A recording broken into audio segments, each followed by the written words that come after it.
guys, it's Sarah, and I am here today to do a book review for the Paragon Hotel. This is written by Lyndsay Faye, and this book was very kindly sent my way by Putnam in order to do an honest review for you guys. So thank you very much, Putnam. This book did come out January 8th, so it is available now. I will have a link down below to the Amazon page if you guys want to check it out for yourselves, and I am excited to tell you my thoughts.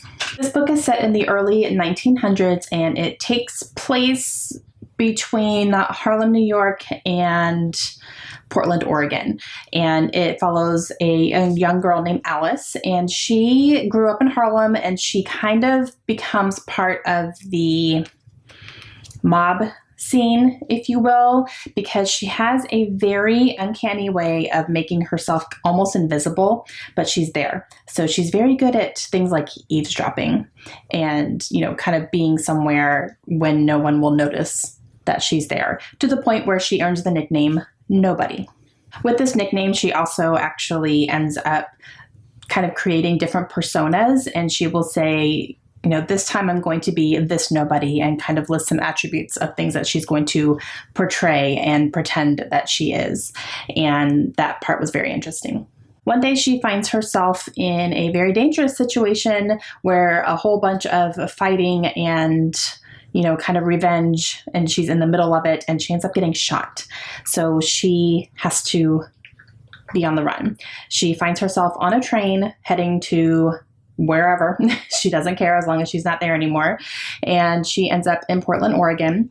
While she's on this train, she meets kind of a butler, I guess you could say, for her room. So he's kind of almost like a maitre d'. He gets her what she needs. He checks on her, makes sure everything's okay. She's trying to hide the fact that she's injured, and she's able to keep it from her roommate pretty easily, but she doesn't keep it from him. He notices, and he ends up talking to her, and they kind of form a little bit of a friendship, and she confides in him a little bit, and he tells her that when they get to Portland, he's getting off because that's where he's from, and he's going to take her somewhere where she'll be safe, because he really gets the feeling that she needs some protection. And he ends up taking her to the Paragon Hotel. The Paragon Hotel is a predominantly Black community living in this hotel in the middle of Portland, where at this time period in our actual history, Black people were not welcome to live there freely. So it was a very tumultuous time as far as race goes. And the Ku Klux Klan is in here, and they're very prevalent as well. And so that's a big danger to them. And the most dangerous part about him taking her there is that Alice is white. So she's one of the only white people in this hotel. And she's, not only fighting for her life because she has this injury, but she's also meeting these people, and she's making friends with them, and, finding out things that are happening among their community and trying to help them as well, because she really just gets involved with all of it. So I enjoyed this. I wanted a little bit more from it though. So it was, I don't know. I think part of it that threw me off was that it took me quite a while to get used to the language that was used in here. The way that they talked and the cadence of their voice and the, phrases they were saying was really hard for me to wrap my head around for some reason. And I don't know why. I mean, I'm sure that's how, they talked in the early 1900s. It's a little bit different, but I had a hard time with it. And I also normally really like dual timelines, because this is a dual timeline. It's, current day where she's at the hotel and what's going on there. And then it's also what was happening in Harlem that led up to her, getting shot and leaving.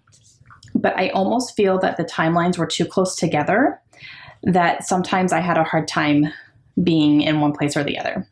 So I think that it was like, then, but then was 2 weeks ago. So it's hard. It was hard for me to kind of differentiate those a little bit. I think it was just too close together for me. And yeah, so those were the problems I had with it. What I loved about it is the characters. I loved the characters in here. One of my favorites was Blossom. She was one of the residents of the Paragon Hotel. She was very dramatic and really knew how to draw people to her. She was also a lesbian, and, you know, on top of being Black, that created a lot of problems for her.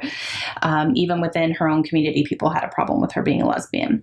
And she was also a singer, and she performed on stage, and, you know, it was supposed to be very entrancing and stuff. And she was definitely one of my favorites. She was definitely a character. And then I also loved Max, who is the man that saved Alice from the train. And he was fantastic. I really liked him a lot. So that's all I can really say, though. I don't want to give too many details about the book itself and like the story, because I think if you're going to read it, you need to let some of these things be a surprise to you. So I'm really giving you the basics. So there's a lot of meat in here. There's a lot of things that happen. There's a lot of characters to follow. And I do like the story overall. Again, just things that I personally just had issues with, kind of threw it off a little bit too much for me. So I think it hindered my enjoyment of it. But this is also an audiobook, and it is narrated by January Lavoie, who was a really great narrator. So I do recommend that. I did sample it while I was reading it as well, and I listened to it a little bit. And I would definitely recommend listening to it as well if you do enjoy audiobooks. But overall, I gave this book a 3 stars. So not my favorite Lyndsay Faye, but still good. You know, the story's good and the characters are fantastic. So I still think it's worth a read, even though it wasn't quite what I wanted it to be. I still think it was a good, solid story. So that is my review of this one. Let me know down below if you guys have read this and what your thoughts were. Let me know if you plan to read it. And again, I do still recommend it, even though it was a 3-star read for me, which is middle of the road, but I still think it was good. And I think this will appeal to a lot of people regardless, especially if you like historical fiction.